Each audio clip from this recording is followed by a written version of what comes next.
Okay, welcome back. So we just went over what would be the bulk of the course, which is understanding the discovery questions and discovery essays. Again, I'll go in a little bit more in detail about how those will be graded when when they're a little bit closer to their due dates. But the rubrics are on the module website. So go ahead and look there if you want to know a little bit more about the content required for each of these. A few other things that are going to be due this semester is going to be the semester at a glance. This is just a planning tool for you to look at everything that you're going to be doing this semester and put it all on a sheet of paper. Again, this is really just for you, and it does count as points for the class, but this is a chance for you to get organized, especially since this course is online. It's going to be really, really important that you're disciplined and understanding what is due, when things are due, and this is just an exercise for you to be able to look at everything. Sorry, my house is a little bit loud. It's right on a street. So it's going to be a great tool for you to look at all of the courses you're taking this semester, all their time requirements that you have, and looking through and understanding what needs to be done week by week. So I encourage you to take a look at that and really plan your semester before all the craziness starts happening. The next thing that we're going to be working with is something called science as a process. So this is just for you to get an idea of what the scientific method looks like and how you would go through designing an experiment. Again, this is all listed online with more specific details, but it's another component of the homework. And additionally, we need to do a online learning assessment. So there's ones that are officially for Rutgers, and that's going to be on the day of the last class, but also after we finish our first section. So that's after the first, I think it's 3 modules. Just to get an idea of what's working in the class, what do you think would be helpful for the course? And this is just a tool for us to be able to have some dialogue about how the course is going and what might be done to improve it as we're going.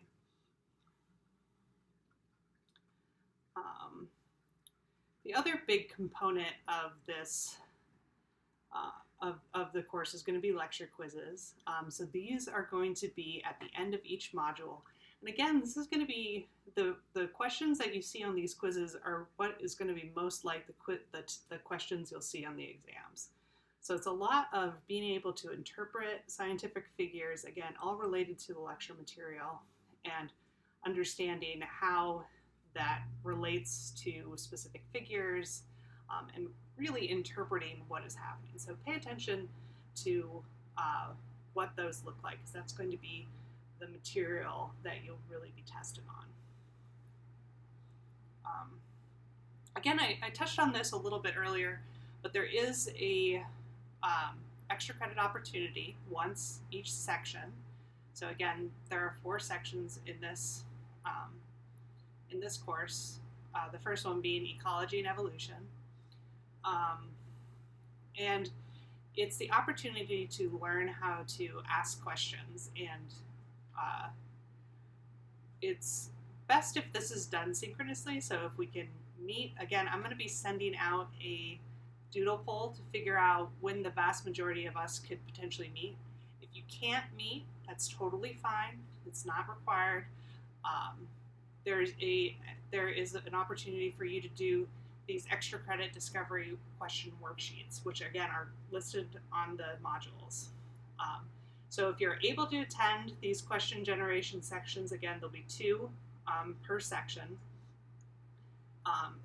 You'll gain 5 extra credit points on the exam. So I will just credit you 5 extra points on the exam if you come to those synchronous events, or if you complete the 2 worksheets. So again, that's the only opportunity that there'll be for extra credit. So I wanted to make sure that that's there. And again, these are really to help you create the best questions that you can for those discovery questions and the discovery essay. So I really, really recommend you doing these activities. We will have regular exams. So again, at the end of each of the sections, there'll be an exam. The exam is going to cover all the modules that were in that section, and it'll be multiple choice, fill in the blank, and short answer. These exams are open note and open book. However, you only have an hour and a half to complete the exam, so you'll be able to go into Canvas, click start the exam, and you'll only have an hour and a half once you click start to finish that exam. So you will want to study beforehand. But, again, this is all open note and open book, so I want you to really take some time to develop a study guide for yourself and understand what sections and what terminology will be on the exam. And lastly, I'm going to drop your worst exam. So you'll take 3 exams, drop your lowest score. So that'll be a total of 150 points. So 21% of your grades are going to be these tests. And lastly, there'll be a final. The final will be comprehensive. However, most of the content will still be from the genetics section of the course. So that's that last section that we're not having a section exam for. Quick thing, please, read the email policy. I can be found at this email. And I'll try and respond to your emails as fast as I can, but please read through this. Just so you know, if you have a disability, please contact me as soon as possible. Please tell me by the 22nd. I'm only really able to do disability services through the Disabilities Support Services website. I myself was a student with this disability. I'm dyslexic, so I understand how important this is. So please, if you have a disability or if there's anything that I can do that will help you with your learning, please let me know as soon as possible. Thank you.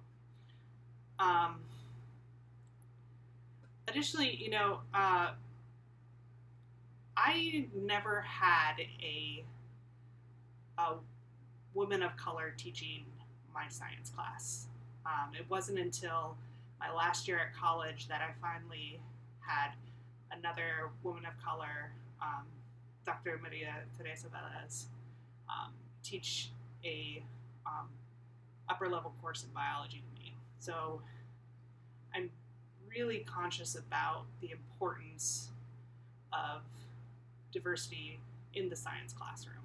A vast majority of the examples that will be shown are going to be from the perspectives of people of color.